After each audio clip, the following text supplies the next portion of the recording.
I'm Lynn, I'm one of the midwives from the maternity unit here in Kirkcaldy, and today I'm going to speak to you about labour. So it's important to know first of all what unit you're booked for, and that would be the midwife-led unit, the consultant-led unit, or you might be booked for a home birth. When you phone along, if you're booked for a home birth, the birth at home team will phone you back, they'll get in contact with you. You can phone anytime if you have any concerns, but you must phone if you've got any concerns with your baby's movement pattern, if you think your waters are broken, or if you think you're in labour.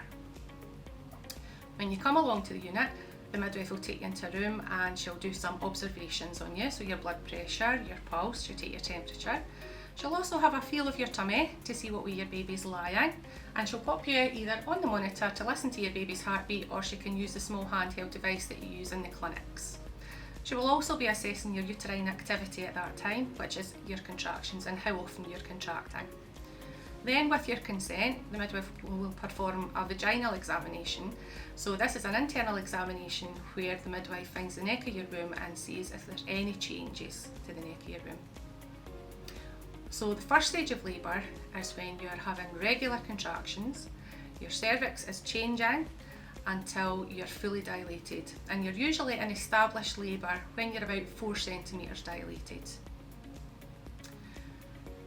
When you are confirmed as in established labour, the midwife will then go over your birth plan with you, and it's a good idea to go over your birth plan when you're maybe about 35-36 weeks pregnant, so you can discuss your preferences for birth with your midwife, your community midwife, or your clinic midwife.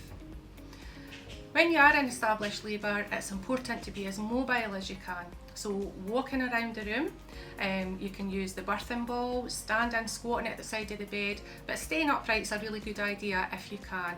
It's also important to stay hydrated throughout your labour, so drinking lots of water, or even these isotonic drinks, they're very good as well. Not fizzy juice though, you can be quite sick with fizzy juice. And because you're drinking a lot, it's important to make sure that you empty your bladder regularly as well. Throughout your first stage, your contractions will become more frequent, they'll become stronger in tone, and they're going to last longer. So they'll be lasting about a minute, and they'll be coming maybe 4 to 5 in a 10-minute period. It's good to use the bath if you want as well, that's really good to help you relax in, and you can also use the birthing pool, which can make you a wee bit more mobile because it's a bigger space.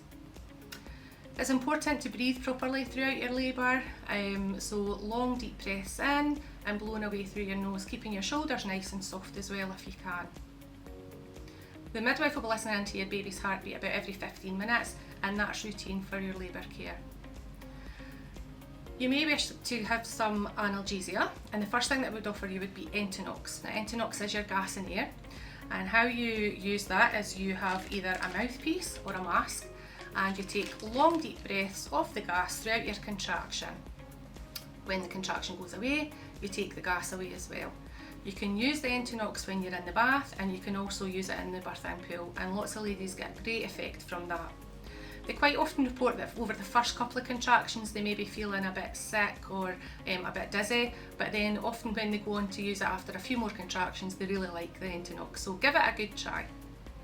The next thing we would offer you would be diamorphine, and this is an injection that you can have into your bottom, and you have that 2 to 3 hourly throughout your labour.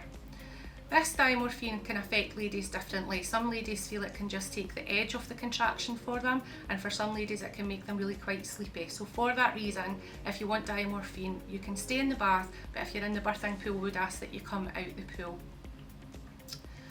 The next thing we would offer you would be an epidural, and this is when the anaesthetist comes and they put a small tube just into the small of your back, into the epidural space, and they give you a button and you administer your own medicine.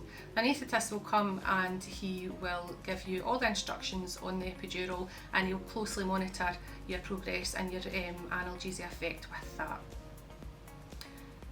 When you're fully dilated, your baby's head will start to move down through your vagina and come into your pelvis, and this is now the second stage of labour. The second stage can last 2 to 3 hours. You might be aware of some rectal pressure throughout that stage, and that will gradually become stronger, and eventually you'll lead to an occasional urge to push. You'll progress with your contractions, and then you will probably get this urge to push with most contractions. You'll be guided by your own body as to when to push, and of course you'll have the support of your midwife as well. During the second stage, the midwife will be listening to your baby's heartbeat a lot more frequently. Don't be alarmed by this. This is a normal procedure just to make sure that your baby's well and you're doing fine. Towards the end of the second stage, you'll start to feel your perineum stretching. So your perineal area is the area of the skin between your vagina and your back passage, and that will stretch up and become paper thin. At this point, for some ladies, the midwife may discuss an episiotomy. So an episiotomy is when the midwife, with consent, will put some local anaesthetic into that perineal skin and do a small cut just to make the area a bit bigger. This will then lead on to the birth of your baby. So when your baby's born, we like skin to skin for all mums and babies or the birthing partner and your baby, and this helps to regulate your baby's heart rate, your baby's breathing and your baby's temperature. During this time as well, we would advise delayed cord clamping, and what this means is after 2 to 3 minutes of the baby being born, the cord will stop pulsating, and that means that all the goodness has went back to the baby.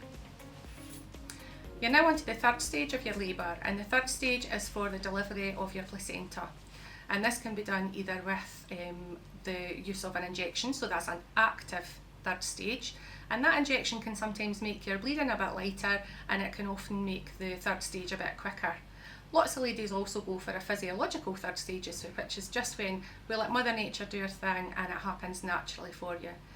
If you do go for a physiological third stage and your bleeding becomes a bit more excessive than the midwife would be happy with, she will then discuss with you having the injection just to help things along there. After your placenta is delivered, the midwife will check your perineum to see if you need any stitches, and they can often be done in the room. What you have to remember is when you're in labour as well, you're on a hormonal roller coaster.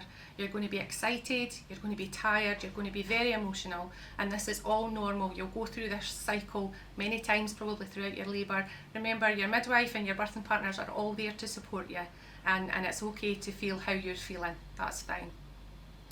At your baby's first examination, the midwife will do all your baby's measurements, and it's at this time she'll also discuss with you vitamin K, which is quinaciin.